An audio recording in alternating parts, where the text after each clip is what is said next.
Picture this, I handed my sister $10,000 at her dream wedding, only to watch my parents gift her the house I'd paid for right out from under me. What kind of family keeps a secret so twisted it shatters everything you thought you knew? By the end of this story, you'll be asking, would you forgive them or burn it all down?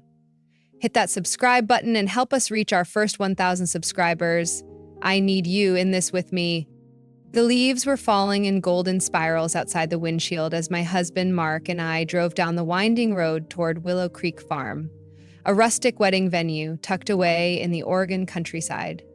It was mid-October 2025, and the air smelled faintly of apple cider and wood smoke. A perfect autumn day for my little sister Lily's wedding. I adjusted the rearview mirror, catching a glimpse of the crisp white envelope in Mark's jacket pocket. $10,000. Our wedding gift to Lily and her fiancé Jake. It wasn't chump change, but between Mark's investment banking gig and my job as a marketing manager in Portland, we could swing it. Besides, we'd already chipped in a third of the wedding costs, about $15,000. Because Lily insisted on this dreamy venue with its fairy lights and hay bale seating. It's my only sister's big day, I'd told Mark when he raised an eyebrow at the expense. He just shrugged and said, "You're too good to them, Tessa." The 2-hour drive from Portland had been quiet, mostly filled with the hum of the radio and Mark's occasional grumbling about weekend traffic.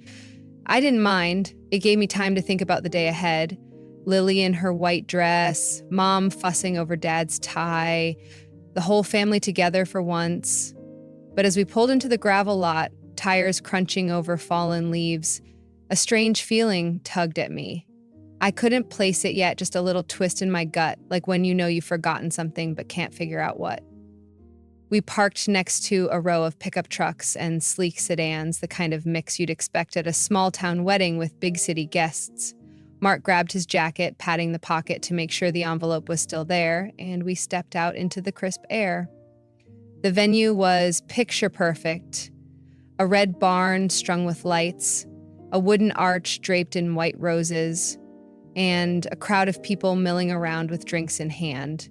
I spotted Mom and Dad right away near the ceremony area. Mom, Ellen Brooks, was adjusting Dad's tie with that familiar, exasperated smile, while Dad pretended to swat her hands away, though I could see the grin tugging at his lips.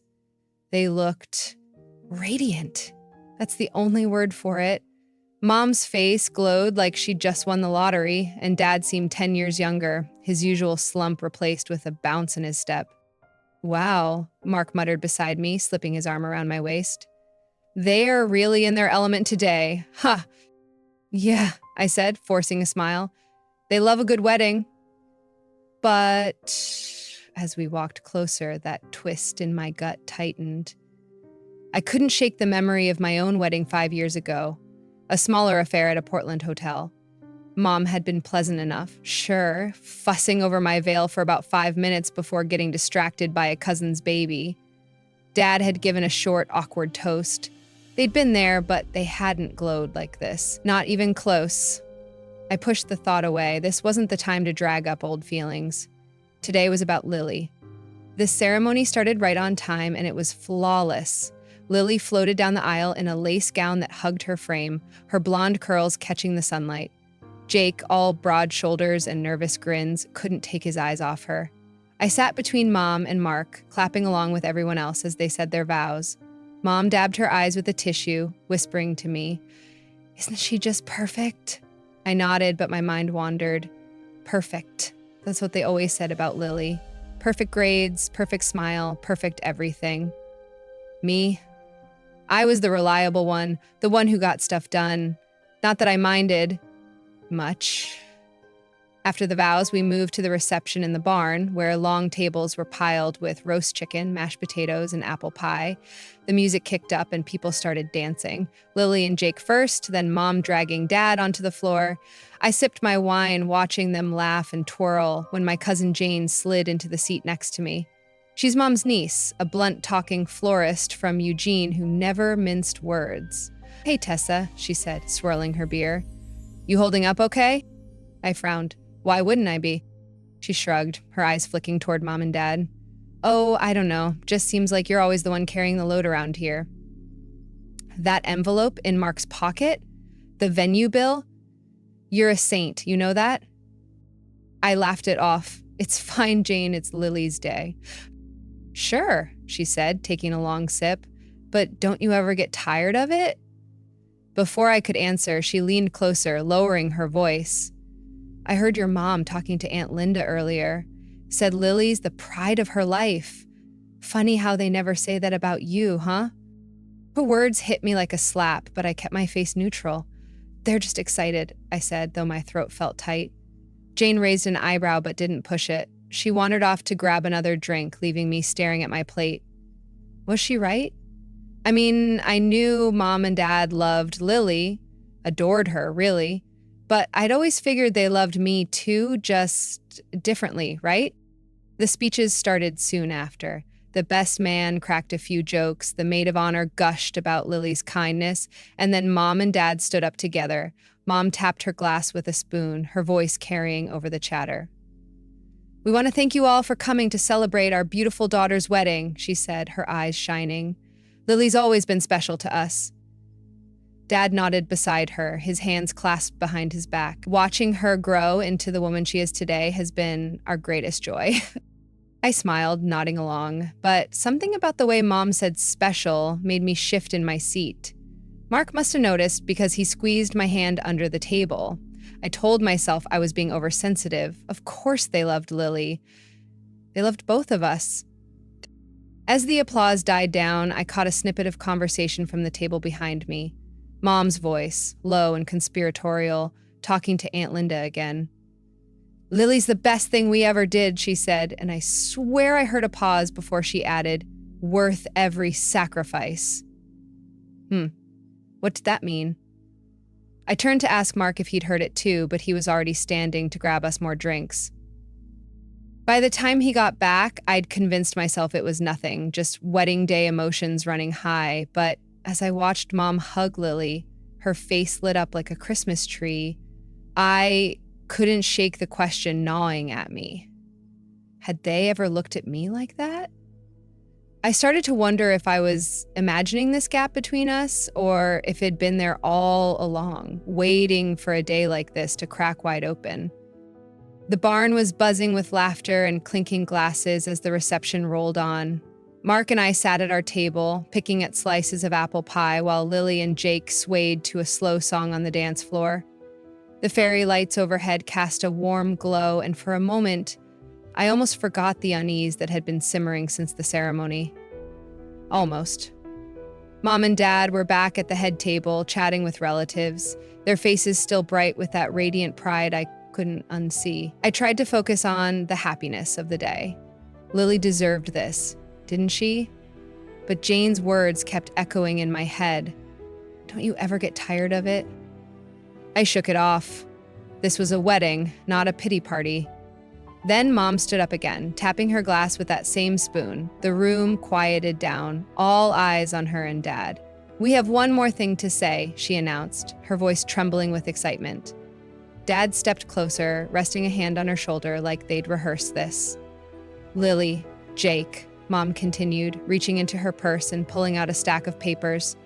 Your father and I wanted to give you something special to start your new life together. She held the papers up, beaming. We're giving you our family home, the house on Maple Lane, as your wedding present. The barn erupted. Gasps rippled through the crowd, followed by a wave of applause that hit like thunder. People clapped, cheered, some even stood up to get a better look. Lily burst into happy tears, throwing her arms around Jake, who stared at Mom and Dad with his mouth half open like he couldn't believe it. Mom was crying now too, hugging Lily while Dad shook Jake's hand, all of them caught in this perfect little bubble of joy. It was a scene straight out of a movie. Except I wasn't in it. I froze. Beside me, Mark went rigid, his fork hovering over his pie. The noise around us faded into a dull roar as my brain scrambled to process what I'd just heard. The house on Maple Lane. Our house.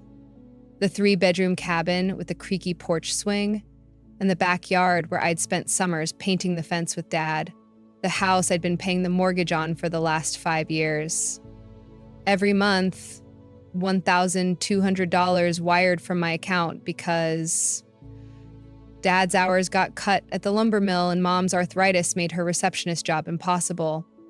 I'd taken it on without a second thought. They were my parents. They needed help. But now they were giving it away? Tessa? Mark whispered, his hand finding mine under the table. You okay? Fine, I said through my teeth, forcing a smile so tight it hurt. I looked at Lily, waiting for some sign this was a joke, but she didn't even glance my way. She was too busy sobbing into Jake's shoulder, her mascara-streaked face glowing with gratitude. And then I caught it, a quiet exchange between her and Jake as they pulled apart. She leaned in, her voice barely audible over the applause, and said, "Finally, it's ours." Jake nodded, grinning like they'd just won the lottery. My stomach dropped. She knew. This wasn't a surprise to her. My little sister, the one I'd just handed $10,000 to, had known this was coming and hadn't said a word to me. I felt the heat rising in my chest, a mix of shock and something darker, something I didn't want to name yet. Mark squeezed my hand harder. Did she just... Yeah, I cut him off, my eyes locked on Lily. She did. The applause died down and people started chattering again, gushing about how generous Mom and Dad were. I sat there, smile plastered on while my mind spun. 5 years, 60 payments, over $70,000 of my money poured into that house, and they'd handed it over like it was nothing. Like I was nothing. I wanted to stand up, to scream, to demand an explanation right there in front of everyone, but I didn't, not yet. An hour later, I found Mark by the bar nursing a beer. The party was still in full swing, but I couldn't take it anymore. "Can we leave?" I asked, my voice low. He took one look at my face, pale I'm sure, with eyes that probably screamed everything I wasn't saying, and nodded. "I'll get our coats." We made our excuses fast. "Mark's got an early meeting," I lied to Aunt Linda, who patted my arm sympathetically. "Such a beautiful wedding," I said to Lily as she hugged me goodbye, her arms loose like she didn't notice how stiff I was. "Congrats, again." She smiled, oblivious, and I bolted for the car before anyone could stop us. The second the door shut behind me, I lost it. Tears hit like a dam breaking, hot and unstoppable. "I can't believe they did that," I sobbed as Mark started the engine. 5 years, Mark. I've been paying for that house for 5 years, and they didn't even tell me they were planning this. "I know," he said, his voice tight with anger. "It's unbelievable." "And Lily? She knew, didn't she? Did you see her face?" I nodded, wiping my eyes with my sleeve. She wasn't surprised at all. She knew the whole time. The betrayal sank deeper with every mile we drove, the headlights cutting through the dark Oregon night. I kept replaying it. Mom's proud smile, Dad's nod, Lily's whispered, "Finally." They'd planned this behind my back like I was just a bank account to tap whenever they needed. Mark stayed quiet for a bit, then said, "I talked to your dad while you were in the bathroom. He was half drunk, rambling about how this was Ellen's idea. Said it's some kind of redemption for Lily dropping out of college years ago. I didn't get the whole story. He passed out on a hay bale before he finished." I stared at him, my tears slowing. "Redemption? What does that even mean?" "No clue," Mark said, shaking his head. "But there's something they're not telling you. Maybe something they're not telling any of us." The car fell silent again, the hum of the road filling the space. Redemption. A secret about Lily. My parents had just handed her a house I'd paid for, and now there was some hidden reason tying it all together. I didn't know what hurt more, the gift itself or the fact that they'd kept me in the dark about everything. By the time we hit the Portland city limits, I wasn't just crying anymore. I was furious, and I knew this wasn't over, not by a long shot. 3 weeks had passed since Lily's wedding, but the sting of that night still burned every time I closed my eyes. I'd thrown myself into work, burying the hurt under marketing campaigns and late-night emails, while Mark kept a careful distance from the topic, waiting for me to bring it up. We hadn't talked about the house or my parents since the drive home, but the silence was louder than any argument. Then, one Tuesday evening, my phone lit up with a call from Mom. Against every shred of better judgment, I answered. "Tessa, honey," she chirped, her voice bright and casual like she hadn't just flipped my world upside down. "We're having a family dinner this weekend. Lily and Jake are back from their honeymoon in Hawaii, and we'd love for you and Mark to join us. Saturday at 6, okay?" I stared at the phone, my thumb hovering over the end call button. Part of me wanted to hang up, to block her number and be done with it. But another part, the stupid, hopeful part that still craved an explanation, won out. "Fine," I said, my tone flat. "We'll be there." Ugh. She didn't seem to notice the edge in my voice, just said, "Wonderful," and hung up. Saturday came too fast. Mark and I drove the 30 minutes from Portland to Maple Lane in near silence, the familiar tree-lined street feeling foreign now. When we pulled up, I saw Lily's new SUV parked next to Mom and Dad's beat-up sedan. The house looked the same on the outside, red shutters, sagging porch swing. But as we walked up the steps, I noticed the front door had been painted a glossy white.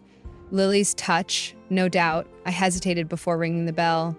For years, I'd had a key. Now, it wasn't my place anymore. Mom answered with a wide smile, pulling me into a hug like nothing had happened. "Tessa, Mark, come in," she said, ushering us inside. Dad was in the living room watching a football game with Jake, and he stood to give Mark a handshake and me a quick, awkward pat on the back. "Where's Lily?" I asked, scanning the room. "Oh, she's swapping out the curtains in the dining room," Mom said breezily. "She's been redecorating all week." My jaw tightened. 3 weeks since the wedding, and Lily was already erasing every trace of Mom and Dad's old life here. We walked through to the dining room, and there she was, perched on a stepladder, hanging cream-colored curtains where Mom's faded blue ones used to be. She turned and waved. "Hey, Tess, like the new look?" I forced a nod, biting back the urge to say it wasn't her taste I cared about. It was the fact that my money had kept this place standing. "Dinner's ready," Mom called, and we all shuffled to the table. She'd made her famous pot roast, the kind I used to beg for as a kid, but my appetite was gone. The first 10 minutes were unbearable. Lily and Jake droning on about their honeymoon, the beaches, the luau's, the $5,000 they'd blown on memories. I picked at my food while Mark asked polite questions, keeping the conversation afloat. Finally, Mom cleared her throat, setting her fork down. "So, Tessa, we wanted to talk to you about something," she said, her tone shifting to that careful, practiced calm I knew too well. "As you know, we've given the house to Lily and Jake as their wedding present." "Yes," I said, my voice clipped. "I noticed," she pressed on, ignoring the ice in my tone. "They're a young couple starting out. They need their own space." Dad shifted in his chair, looking uncomfortable, but he didn't interrupt. "The thing is," Mom continued, "we can't stay here with them. They need privacy." I set my fork down, waiting. "So, where are you planning to live?" Mom and Dad exchanged a glance. Lily suddenly found her mashed potatoes fascinating. "Well," Mom said slowly, "we've been thinking about it, and your cabin by Lake Deschutes, it's the perfect size for us. Quiet, cozy, just what we need now." I blinked, letting her words sink in. The cabin, my cabin. The little retreat near Bend I'd bought 6 years ago with my own savings. Every overtime shift, every skipped vacation poured into that place. I'd let Mom and Dad use it a few times for weekend getaways, sure, but it was mine. "Let me get this straight," I said, keeping my voice steady. "You gave Lily the house I've been paying the mortgage on for 5 years, without asking me, and now you want to move into my cabin, also without asking." "Tessa," Dad said, frowning, "be reasonable. Where else are we supposed to go?" "That's not my problem," I snapped. "You had a house, you gave it away, and now you expect me to hand over my property too?" "It's not like you use it much," Lily piped up, her tone sharp. You're always in Portland. I turned to her, my anger boiling over. Are you serious? It's my cabin. I bought it with my money. I decide who uses it, not you. Mom's face went pale. You're not saying no, are you? That's exactly what I'm saying, I shot back. No, you're not moving in. Not now, not ever. The table went dead silent. Then Mom's voice rose, trembling. How can you do this to us? After everything we've done for you. We're your parents. Everything you've done? I laughed, bitter and cold. Like what? Skipping my 21st birthday dinner for Lily's volleyball game? Or giving me a $50 card for college graduation while Lily got a car? Or maybe you mean letting me pay your mortgage while you planned to give it all to her? Ellen's eyes narrowed. You've always been selfish, Tessa. From the time you were little. We paid for your college, you know. We sacrificed for you. I stared at her, stunned. I paid you back every cent of that with my part-time jobs. Don't rewrite history. The room spun as memories flooded in. Times I'd canceled plans to help them, like that Hawaii trip I'd skipped to cover Mom's knee surgery. Lily had taken their money for a Jeep that same year. Dad tried to cut in. Tessa, calm down. No, I said, standing up, my purse in hand. You don't get to guilt me into this. You made your choice. Live with it. I looked at Mark. We're done here. Lily glared at me as we left. You're just jealous, she hissed. Always have been. I didn't answer. I couldn't. Because as we walked out that glossy white door, I realized they didn't just want my cabin. They wanted me to keep quiet and keep giving, like I always had. But not this time. The week after that disastrous dinner felt like a ceasefire. Tense, fragile, and ready to snap. I blocked Mom, Dad, and Lily's numbers the next morning, my hands shaking as I hit the buttons. Mark watched me from the kitchen counter, a mug of coffee in his hand. You sure about this? He asked. His voice gentle but firm. I need space, I said, tossing my phone onto the couch. They can figure out their mess without me for once. He nodded, and we slipped back into our routine. Work, home, quiet dinners, like nothing had happened. But it had. The cabin by Lake Deschutes lingered in my mind, a sanctuary I'd built for myself, now tainted by their entitlement. I'd bought it 6 years ago, a cedar shingled retreat with a stone fireplace and a deck overlooking the water. It was where I'd escaped after tough weeks, where I'd thrown Lily a surprise 25th birthday party with balloons and cake. Now it felt like a target. 2 weeks later, I was at my desk in Portland tweaking a client's ad campaign when my phone buzzed with a notification. Not a call, a security alert from the cabin. Motion detected. Front door opened. My heart stopped.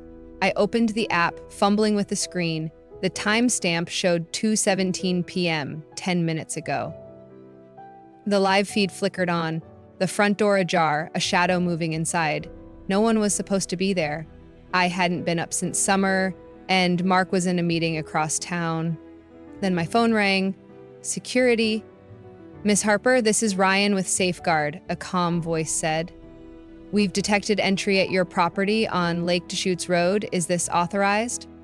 No, I said, my voice sharp. I'm not there. No one has permission. Send the police, now. He confirmed and hung up, leaving me staring at my screen, pulse racing. I knew who it was. They had a spare key, the one I'd given Mom years ago, for emergencies. I'd forgotten to ask for it back after the wedding. Stupid, Tessa, so stupid. I called Mark, my words tumbling out. They're at the cabin. Mom and Dad, they used the key. What? His voice hardened. Are you serious? After you told them no? Yes. I've got security on it. Police are on the way. I'm driving up there. I grabbed my keys, already halfway to the door. I'm coming with you, he said. Meet me at the garage in 10. I didn't argue. The hour-long drive to Bend was a blur of anger and disbelief. How could they do this? After I'd said no, clear as day, at that dinner? Mark gripped the wheel while I refreshed the security app, watching for updates. "They think you'll cave," he said, eyes on the road. "Like always." "Not this time," I muttered, my nails digging into my palms. We pulled up to the cabin just as the sun dipped below the pines, casting long shadows over the gravel drive. A police cruiser sat out front, lights off, 2 officers standing by the porch. And there they were, Mom and Dad, sitting on the steps, surrounded by suitcases and cardboard boxes. Mom's face was red, her arms crossed tight, while Dad looked defeated, his shoulders slumped. Several duffels were stacked beside them, a lamp poking out of one box like they'd already started unpacking. "Tessa, thank God!" Dad stood as we approached, his voice desperate. "Tell these officers this is a misunderstanding." I ignored him, walking straight to the taller officer, a woman with a notepad. "Thanks for coming so fast," I said. "These are my parents, but they don't have permission to be here." "Ma'am," the officer, Reyes, her badge read, nodded. "They used a key to enter, no forced entry, but they admitted you didn't authorize this. How do you want to proceed?" "Tessa, you wouldn't," Mom gasped, stepping forward. I turned to her, my voice low. "You broke into my house after I told you no. What did you think would happen?" We didn't break in," Dad protested. "We used the key you gave us." "For emergencies," I snapped, "not to move in against my will." I looked back at Reyes. "Can we talk privately?"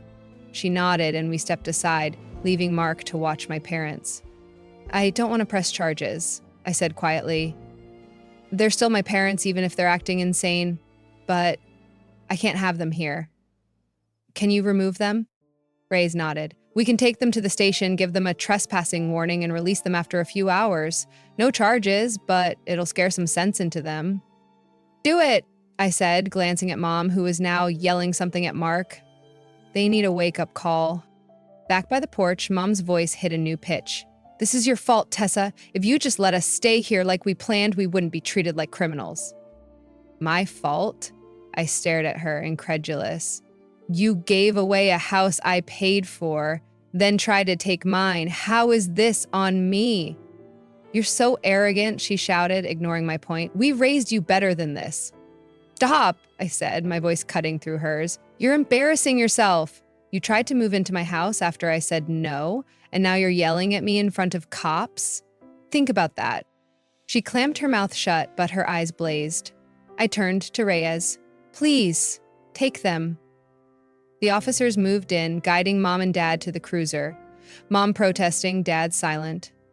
As they drove off, I called a locksmith I'd found on the way, arranging for new locks by nightfall. While we waited, Mark and I loaded their stuff into my car. Inside one box, I found a folded letter in Mom's handwriting, addressed to Lily. My hands trembled as I opened it. "Tessa will have to give in eventually," it read. "She always does. Just wait her out." I showed it to Mark, my throat tight. "They've been playing me my whole life," I whispered. He pulled me into a hug. "Not anymore." The locksmith arrived, and by 8 p.m. the cabin was secure again. New keys, new deadbolts. I sent their belongings to a storage unit in Bend, texting Lily the details since her number was still blocked. "Let her deal with it," I told Mark as we drove home. "She got the house. She can handle them." Exhausted but strangely light, I leaned against the window. For the first time, I'd drawn a line they couldn't cross. But I knew Mom. She'd twist this somehow, make me the villain, and deep down, I braced myself for what came next. The drive back from the cabin left me drained but oddly free, like I'd shed a weight I'd carried too long. Mark reached over to squeeze my hand as we hit Portland's city lights, his quiet support a lifeline in the storm. For a few days, life felt almost normal. Work, coffee runs, movie nights on the couch. I didn't unblock Mom, Dad, or Lily, and the silence was blissful, but I wasn't naive. I knew they'd find a way to drag me back in. I just didn't expect it to happen on Facebook. A week later, I was scrolling through my feed over lunch when a post from Mom popped up, tagged by a mutual friend. It was long, dramatic, and public. Exactly her style. Today I learned what it means to be abandoned by your own child, it began. My husband and I in our golden years have been cast out like unwanted pets. Our eldest daughter, Tessa, had the police remove us from her vacation home, treating us like common criminals. We're left with nowhere to go, all because she couldn't find it in her heart to help us. The comments were a flood of sympathy. How awful. You don't deserve this, Ellen, from relatives and old neighbors who didn't know the half of it. My sandwich turned to ash in my mouth. She left out the part where you paid for their house, Mark said, reading over my shoulder. And the break-in. Yeah, I muttered, my fingers itching to type a reply. She's good at playing the victim. The post had over 50 likes already, and a hashtag, ungrateful daughter, was picking up steam. Something inside me snapped. I'd stayed silent too long. If she wanted this public fine, I'd give her the truth. I started typing. I've kept quiet about family stuff until now, but since my mom's made this a spectacle, here's my side. Facts she didn't mention. For 5 years, I paid the mortgage on their house, $70,000 plus, because they couldn't afford it. At Lily's wedding, which I helped fund, they gave that house to her without asking me.